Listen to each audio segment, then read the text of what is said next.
hold it. Rob, you didn't see this, but just arbitrarily, Julian decided to end the song right in the middle. He's like, ha! Pete Townsend. You know, it's wow. It was great when you said that. But I mistimed it. It's all right. The second time you're right in the pocket. Ladies and gentlemen, Atlanta, Georgia, Julian Richings. Thank you, guys. Thank you. Hello, Atlanta. So good to see you.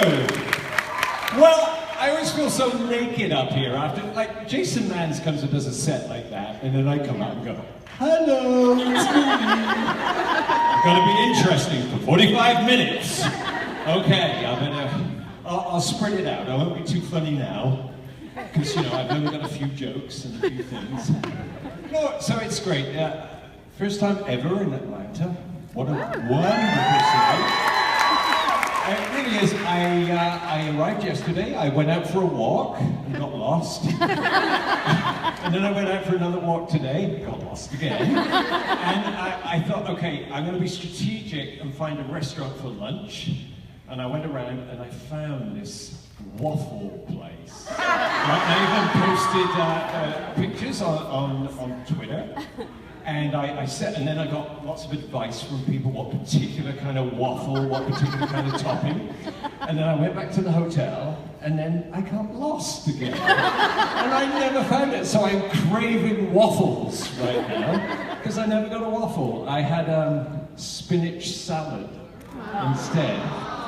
Pretty disappointing. Chicken, and a bit of kale as well. So I'm feeling very virtuous, but unfulfilled.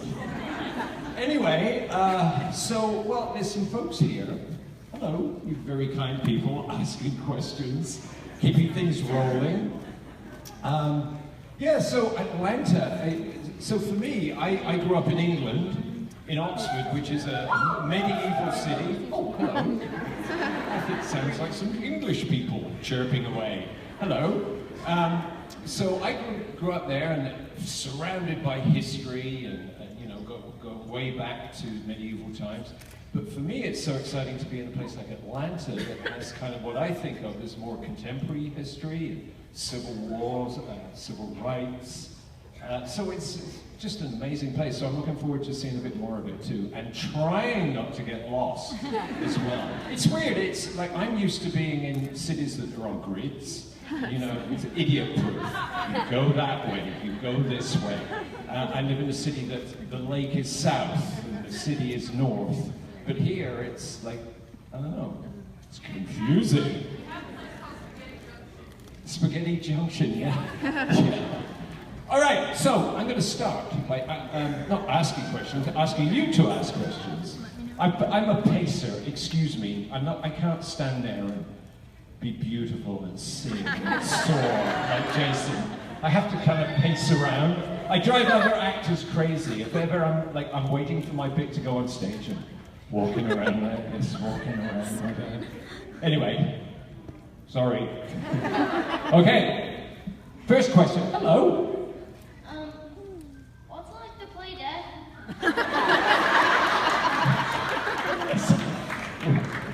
What about death? What's it like to play death? Oh, well, what a great question. It's fun. I have fun. I really do. And lots of people ask me that. You know, they go, oh, you're playing death.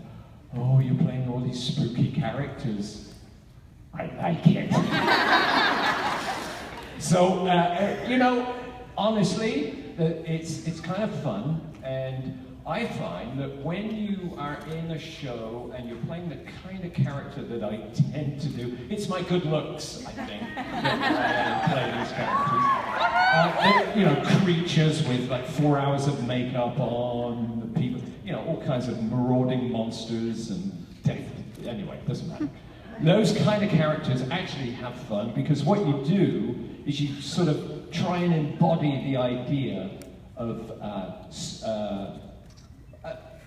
a threat to the heroes or to whatever the story is, and you just have fun doing it. And everybody, you know, you hope that everybody goes, "Ooh, spooky."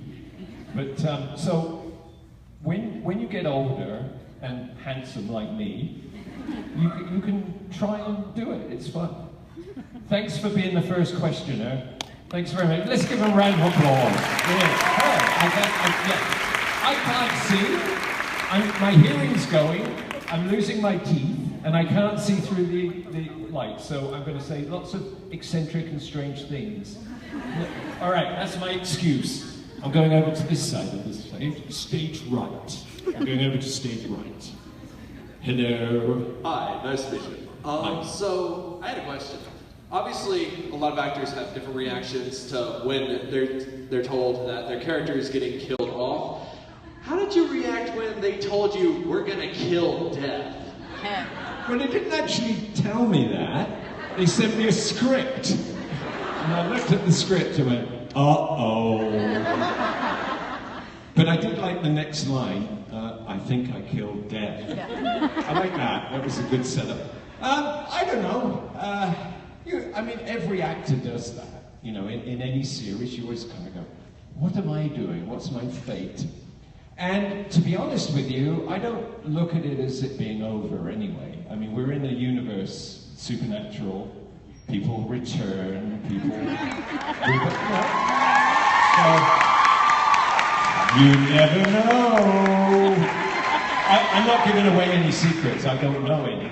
But you know, in terms of supernatural, it's not a big deal. I was in a show one time. I've told people this before, but I was in a show called Heartland, which is a really lovely show about a horse farm, and our heroine, played by Amber, an actress that I really admire. The idea was that I was introduced as the rancher next door, and my farm was going to seed and the animals were being neglected. And there was a whole episode about how run down they were and how sad they were, and it was because I was ill and hitting hard times. And I thought, oh, this is a good character, it's a good show, great. And then the following season, I was asked back for another episode, and my sister was introduced as another character, and I thought, ooh, this is good. I'm the neighboring farm of the heroes that are the main leads in this show. And then I didn't hear anything for a while, and a season passed, and I turned on the television very casually one night thinking, oh, the show's on, I'll see how it's going. Turned it on, and there's an ambulance, and the ambulance is going down the street.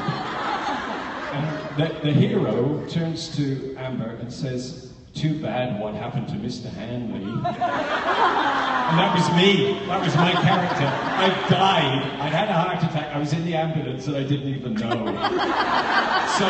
So that was a little more unsettling. But apart from that, you know, in the world of supernatural, I think that's part of the mythology and the possibilities of this world. And it questions our belief in life and death and, you know, what's going on in the world. So, not too depressed. Thanks. All right, over here, stage left. Oh look, there's my back. You don't often see your back on... Whenever you look in the mirror, you always see your front. I can see what I look like from the back. So that's what I look like. Oh dear. I also like it sometimes when you're in an elevator and there's two mirrors, and then you go, ugh, and you see yourself from the side, because it's a shock, especially when you got a nose like this. If I turn quickly, maybe I'll catch myself. No. Anyway. Okay, hi.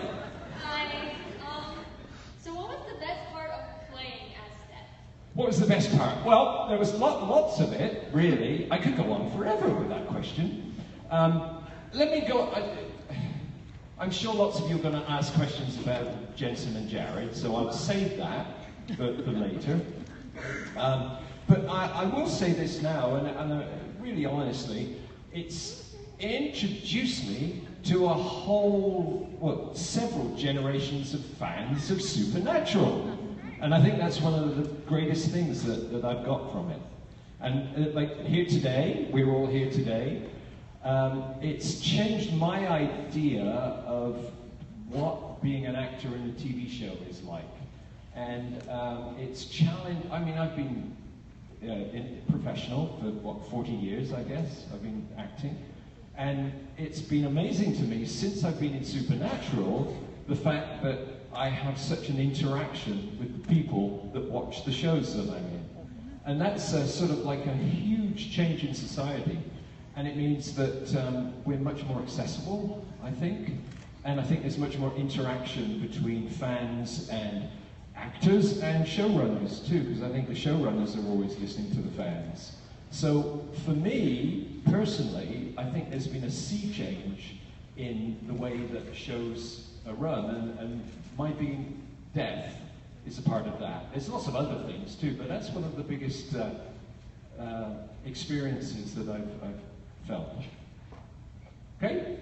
Thank you. Thanks. Okie dokie. Hello. Hi, Julian. Thank you for coming. My pleasure. When you were approached like that and you got the script, did you audition So how did I get the role? What was your reaction? Did you watch the show or?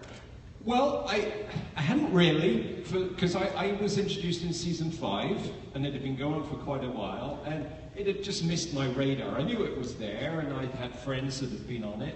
And you know how it is as an actor, you tend to kind of have a general idea of things, and you plug into stuff. But at the time, of course, it was on a regular TV spot. It wasn't on Netflix or anything. So for some reason, I didn't really follow it, and I kept thinking, I must go back to the beginning to see it, and I never did. Anyway, what happened was that my agent called me and said, you're being asked to put yourself on tape for this show called Supernatural. I'm like, oh yeah, I've heard of that. And she said, they're sending you some sides, put yourself on tape, and we'll send it to Vancouver, which is where it's being shot. And I did that, and the sides that were sent to me were actually the sides of Pestilence. Right? And now, I don't think that I was reading for Pestilence, but I think of the 4 Horsemen, that was probably the script that the producers had ready, the writers had got, and they were just sending it out there to see who was around and what interpretations there were. Anyway, I put myself on tape, sent it back, didn't hear anything, and as an actor, you just get on with it, right? You don't kind of stand by the phone, you just think, okay, well, that didn't happen. And then it was a long time later, like several months later, my agent called me and said, you've got this job on Supernatural playing Death. So it was a complete surprise, because I hadn't even read for Death, but obviously I'd read for one of the Horsemen, and they looked at the balance of the characters, I guess. And funnily enough, I was actually really focused on another show. I was shooting feature film at the time, which was way out up north in the country, and it was one of those projects, like love projects, that had taken years to figure out. So I was so involved with that, it was almost an afterthought that I came and shot Supernatural. I went direct from this show to Supernatural, and I was kind of taken off balance, really, and so it was a wonderful surprise. So it was a series of strange coincidences, really. Thank you. Thank you. Okie dokie. Hello. Hello. Just about to see you there. Hi. For what it's worth, I think Death is way too smart to actually be dead. Oh, thank you. He had a plan. I blame the writers. The Reapers seem to be the closest things to family for Death, and they clearly revered him, but Death can't form connections. He clearly had some connection to the Winchesters, which of course ended very badly for him. Do you think that Death had felt any actual connection to any of his Reapers? Of the Reapers? Or to the characters? Specifically Reapers? Or His Reapers. His Reapers. Yeah, I think so. I think that... this is all open to interpretation, of course, but the way I play him is, I feel that to make him more effective, it's much better to play him as a a sensitive, caring person, because then he's got more power. If he cares about people, or if he has principles, and he's not just, I'm scary and sneaky and bad. You know, that's sort of like one level, and I think he has a lot of levels, and I think that particularly in his interactions with Dean, he comes across a bit like an uncle. He's a bit disappointed at times. He's a bit stern at times. Sometimes he's sarcastic. You know, there's all those qualities of an elder. And that's kind of how I play him, and I think that with his Reapers, I think he's the same kind of person, that he's a figurehead. I think that with the Winchesters, he's more personable, and there's more of he enjoys the human traits of the Winchesters, and I think that Death also, with his appetite, enjoys human frailties, and I think that's, again, a fun thing to play, to offset the idea that I'm very, very powerful. Right, so that's the way I played him, and I think, yeah, and as an actor, when you take on a role, no matter what the role is, you really have to find the person's love, or what makes you like them, right? So I try and find that in Death, and I try and make him believable, and that way I think I care about him, and then you care about him too. So that's it. Thank you. Hello.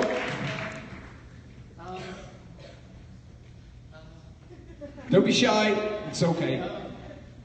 In your character, Death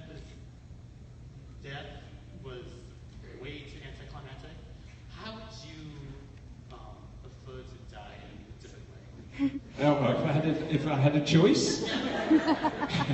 That's a good question. If I had a choice, rather than have a scythe come through my middle, I think I'd rather eat pizza to death, actually.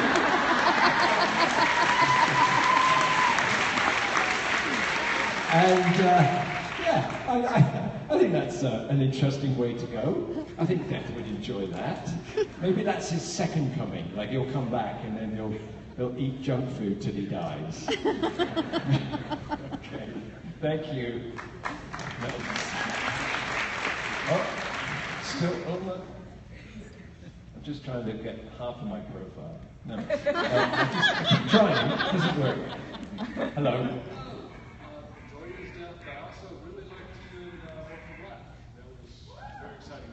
Oh, great. The question is, basically, say you've been acting for a while. What was your very first paying gig?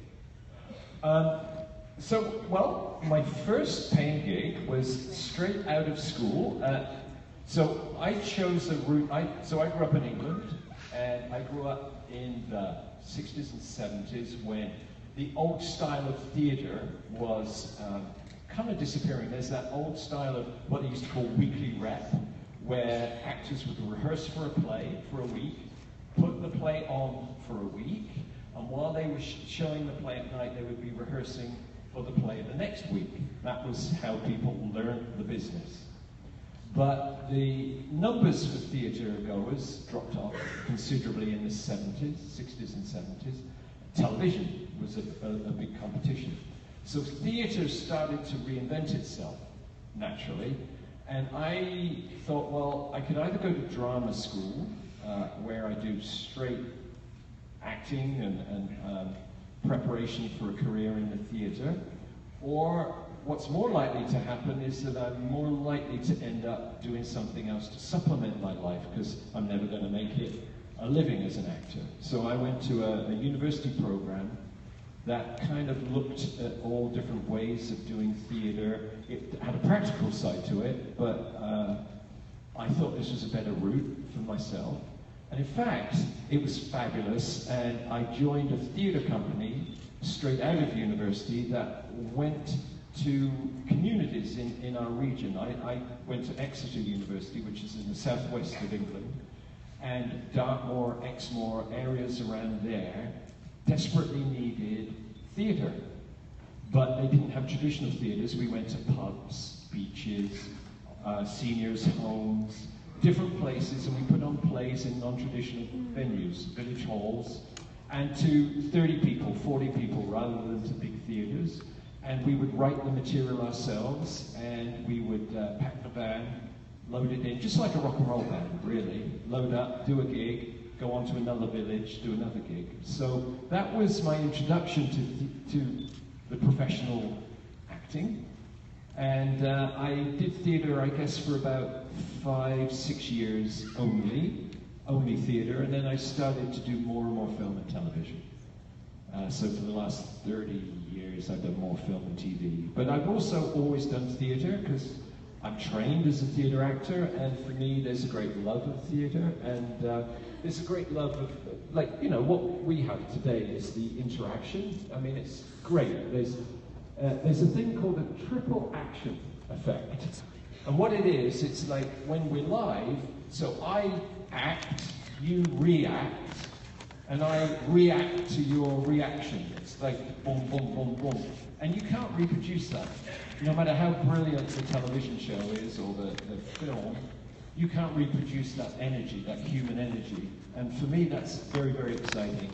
And it's not to do with, oh, well, theatre's a better art form than television acting. It's nothing to do with that. It's just the primal response and the primal reaction that we have to each other in sharing the same room.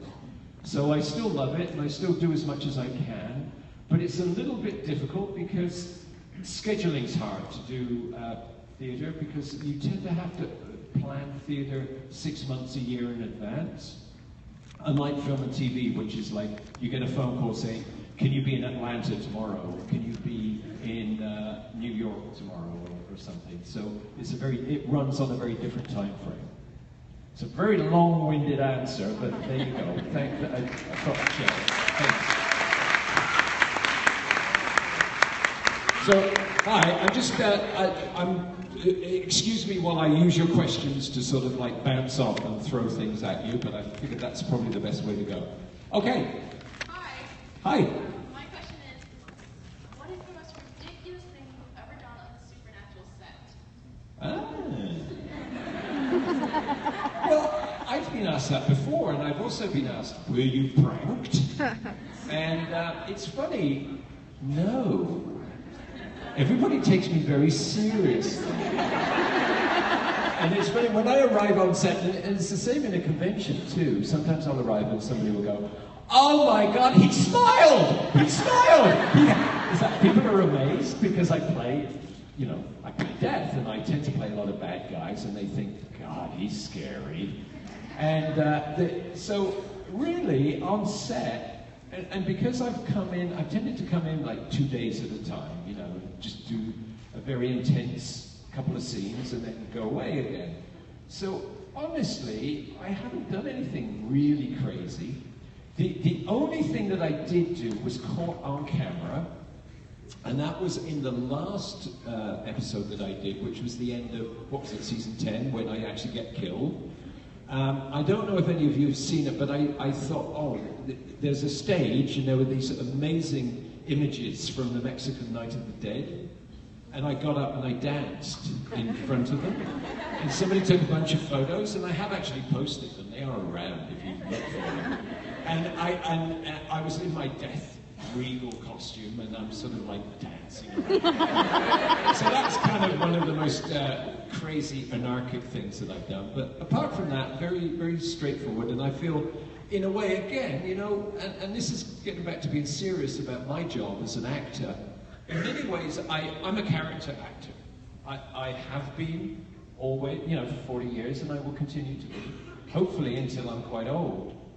And part of what I bring to a project is a primary color. You know, like I will come in and I will give that thing that's required to our leads or to the main arc of the story, and then leave, and they will get on with the show, you know? And there's a sort of an honor in that, as being what some people call a journeyman actor, where you come in and you kind of support what's going on. But I have to come in focused, and I have to deliver the thing that I do. You know, and there are athletes that do the same thing on sports teams. They come in and they deliver a particular sensibility. So that's it. Thank you. Oh, okay, this is the dark side. So everybody's shrouded in dark here. So it's really the dark side. Hello, Stage Dad. left. Hello. Hello, Julian. Sorry. How are you? Doing good? Good. So, how are you? How am I? I'm really good, thank you. So, a question. What is your opinion about a supernatural episode of Fire Pit? It's based off a video game on Crane called Zero Horizon, which combines supernatural and Ace Combat. You'll have to go slowly. Wind back and say, what is what? What's the question? What is your opinion of a supernatural episode with fighter jets in it? With biker jets. Have I missed something? No? Oh, thank you. You see how ignorant I am. I apologize. I didn't even know. And so it's out? Oh, okay. Well, let me know. I just found out, actually, that only today somebody posted online. I'm in a film, a really interesting independent film called The Witch. I don't know if any of you know it, but it came out this year, and it's a really good, spooky kind of a thing. And of course, I'm in it. Not much, only a little bit, and actually they cut a lot of our scenes. I played the governor of the village, and my big thing is to banish people. Go! Never darken my doorstep. You know, that kind of thing. That's another of my roles that I do. Go. So I did this in this show, and I found out that there are a bunch of models based on The Witch. And there's goats and farm animals, and then there's the mum and dad, but there's no governor at all, unfortunately. But I'd love there to be one of me, and I always think it's really cool when there's a version of me, and then I can show my mum. You see, I'm famous, Mum. That's me. That thing over there, that blob. You know. Anyway, so that's not a very good answer. I'm sorry, but that's it. Okay, thanks. All right, next. Hi. Hello. So, I really liked, your entrance as Death, and you were very cool as good. What was like your favorite scene that you filmed on Supernatural? Favorite. I like them all. I really do. I guess the one that most people refer to and that has the most impact. Well, two of them really. In that first episode in season 5, the pizza parlor, which is a pretty amazing scene, right? And as Rich reproduced beautifully today, that intro, I mean, you can't really beat that. But they're two very different things, and I think those two scenes really helped shape my character in the world of Supernatural. And with that opening sequence and that montage, you can't really go wrong with that. It was beautifully shot. And then on top of that, the interior, that really long pizza scene, where there's a lot of exposition, but there's lots of fun going on between Dean and myself. I thought that, that was really good. And I guess that's the one that most people refer to, and I have fondest memories of. But there are so many good ones. Like then lots with the hot dog and the pickle chips, and the last one too with the scythe. I mean, pretty good, pretty well written. And that's the thing that you, as an actor, you have to surrender to what the writer gives you. And I'm lucky that I've had a lot of really well written scenes, even if I die in them. They're good scenes, so you play them. Okay. Thank you. Oh. Hello. My question is that if Death were to still be alive on the show, do you think he would agree with Mary being brought back from the dead and not mess with her? Or do you think he would be mad and try to kill her again? I don't know. I think if he was brought back from the dead, he'd find a nice hotel somewhere, and he'd sit and he'd have a glass of beer, and he'd laugh at all the human frailty that was going on around him and say, "You see, I told you so." I don't know. I can't answer your question. A lot of people ask me questions about the show, and I always feel a little embarrassed that I can't really. I think I always have a sort of a professional outside perspective. In a way, I'm almost scared to go into thinking about what I would think about this or that, because I'm like a piece of clay. If the writers shape me in one way, I try and keep that. And I try not to get too gossipy about this or that, because I figure if I have too much knowledge from a different perspective, it dilutes what I actually do.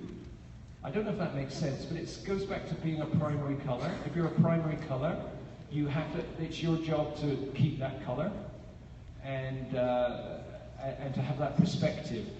Sometimes actors drive me a bit crazy where you see them on screen and you can sort of see them almost winking to the camera, that it's like, I'm being really stern here. I'm a nice guy. I'm really nice. But really, I'm a nice guy. You know, it's that sort of thing. Or like sending you clues. So I tend to kind of stay in a professional capacity. So that's my excuse for not being very knowledgeable. There you go. All right, I'm speeding up here because we're limited for time. I'm going to try and be snappy with my answers. All right, hello. Hello. I loved your character. Thank you. Very well. So who's handling things now that Death is dead? Supposedly dead. Did you have a second in command? I think Lisa's pretty interesting. Billy, Lisa Berry. I think she's a pretty cool cat. And she sings a good song. So I think that she's got a bit of the spirit in there. So I trust her, and I actually like her. I know Lisa. I've worked with her. Well, not actually worked with her, but I know a lot of her work and a lot of her colleagues. So I think we'd make a kick-ass team, don't you? Yeah. All right, just going quick back and forth here. Hello? Hi, first of all, I love your accent. That's random. I don't have an accent. But we all know that Dean killed Death in the season 10 finale. If Death was to come back to talk to Dean, what would he say to Dean? If Death came back? Yeah. You silly little man. That's why I'm not a writer. You see, I can't. I leave it to someone else to write my response. Okay. Hi. Thank Hello. you so much. Really hope you come back. I think everybody really, really is desperate. Wow. Thank you.